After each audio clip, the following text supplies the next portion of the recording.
Hello, fellow gunners. Tim here at the reloading bench.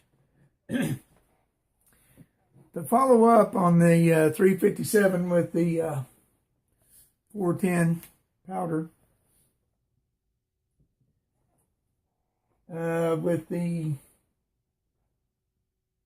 what comes out when I cast it, 170 grain bullet. Now this is traditional with gas check, and if I'm thinking right, this is Lyman's.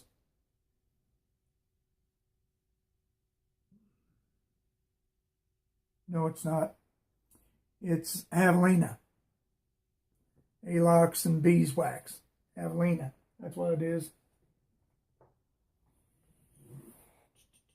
Okay, now we're, remember last time I started out too low and didn't have a crimp. This time I'm starting out at 8.1 grains and going up to 9 grains with 0.2 grain intervals until we get to 9. Then I'm going to jump from 8.7 to 9. Just so I can get to that 9 grain mark. I'm going to load 5 different loads with the traditional, and then 5 different loads with the powder coat, just like we did last time. And see what happens. All right.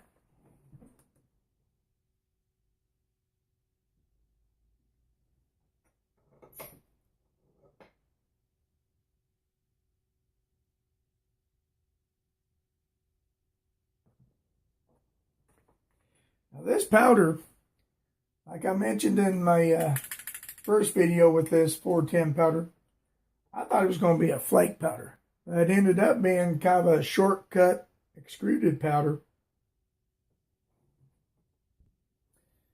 All right, I got you at a different angle here where you can see what I'm doing.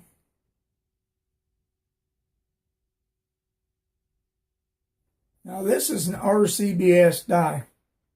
And for some odd reason, RCBS has started, I've had this die for several years, but they started using a tapered crimp instead of a rogue crimp. And in a revolver cartridge, I don't know why they done that. I could see that in a 9mm or 45, 10mm, 40, whatever. But in a revolver cartridge, I don't know why they done that, but they did. So it's sometimes hard to judge using a tapered crimp.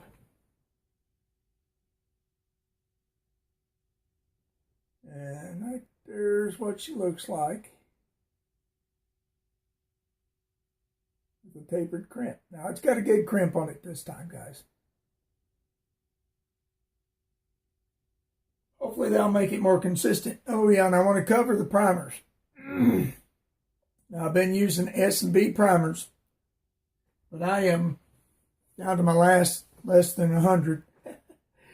And I decided I wasn't going to go with the S&B anymore. And my local convenience store that I've been buying thousands of them are now sold out. He bought them back when you couldn't find the primers. He bought a bunch of them, and now they're gone, and he's not going to restock them. He's a shotgun guy. Another reason why I'm into these shotgun powders, because he doesn't really have any pistol powders. He has shotgun powders and lots of shot and wads and holes and whatever has to do with shotgun. He's a shotgun guy.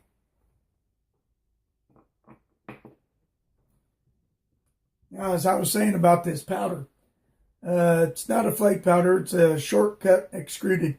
It meters excellently.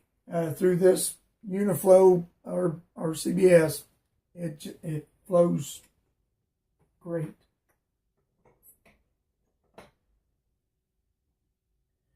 Now you've seen me use the clay dot and the 2028. It's kind of hit and miss with those, but they're a flake type powder.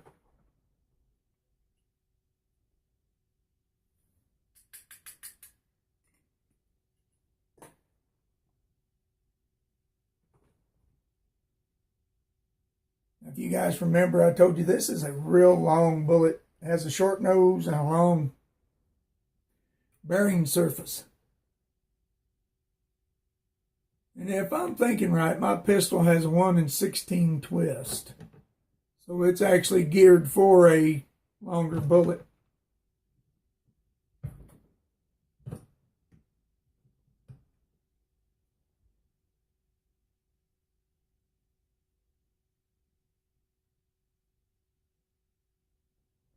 There you go, guys.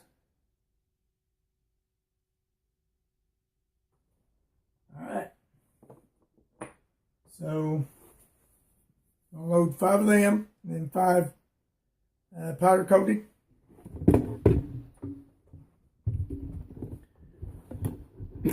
5 powder coated, and that'll be it until I get a little range time in. It's turned off cold, so it'll be cold at the range, so I'll be bundled up. See you at the range, guys. Boy, am I scatterbrained. I went to talking about the primers, now I went to talking about the bullets, now what? Okay, here's the deal with the primers. What the deal is, I get to telling a story and I get sidetracked on what I initially started the story for. But these are 500 CCIs. Now, I was looking for 550s. Here's the story behind that. One day after work, I went by a local gun shop, and they have a lot of stuff. And I went in for small pistol primers, and especially the Magnum CCIs. And all they had was 2,000 small pistol primers, 2 cases, in white plain boxes with a label taped to the box, not even saying what, but just saying that they were small pistol primers and size and blah, blah, blah. And then it said made in some country that I couldn't pronounce if I even tried or had to, if my life depended on it. So I elected not to get those. And then last weekend I went to Academy, because that's my go-to place now for certain things. And they had 2 cases of Winchesters, the standard.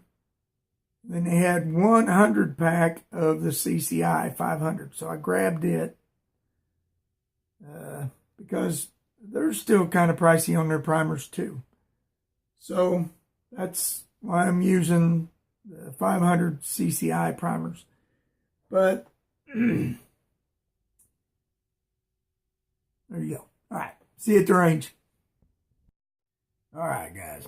Back from the range. Tell you what I've learned about this 410 powder. So far, I cannot get a consistent ignition. Now, I don't know if that's because it's extruded. I need a hotter primer. I suspect I need a hotter primer. Now,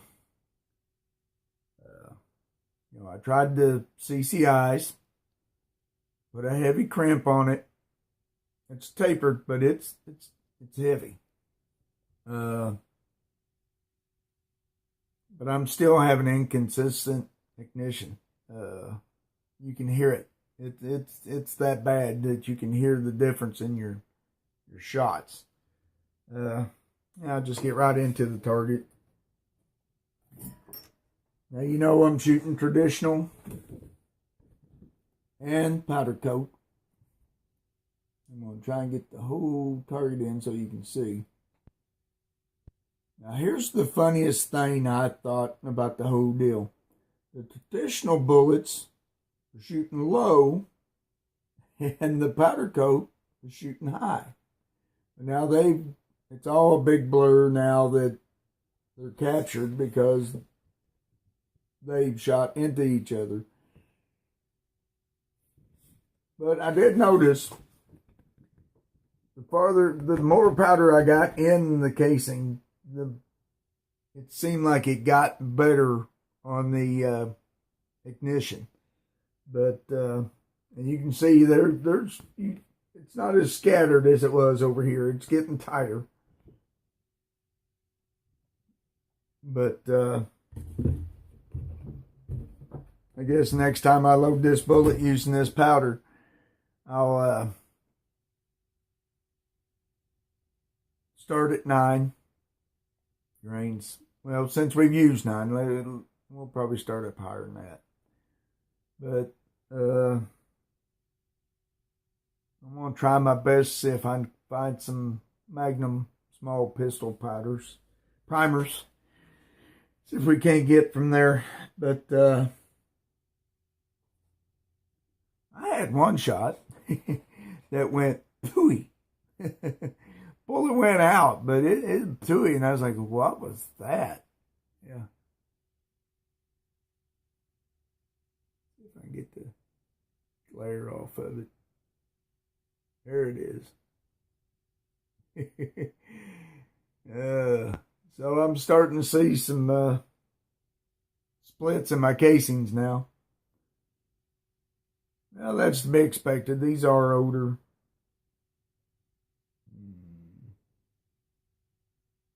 I think the last time I said these were about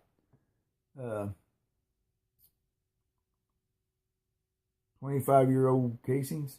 I got thinking about that. I bought these the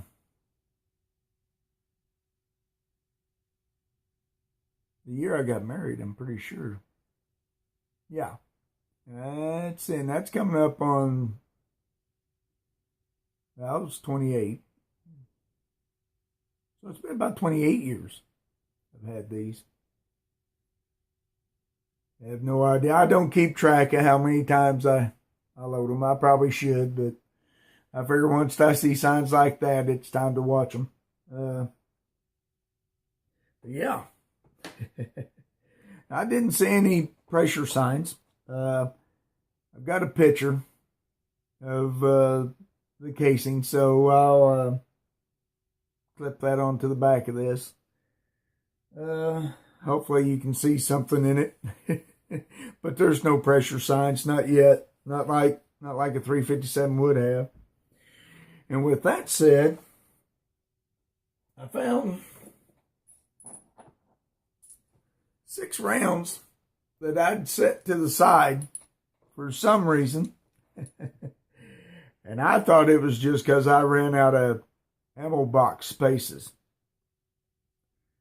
So I put them in my revolver.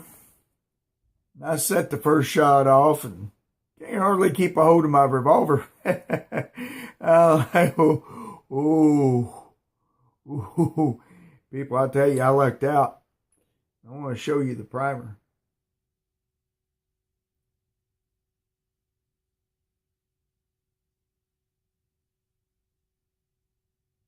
It was ridiculous.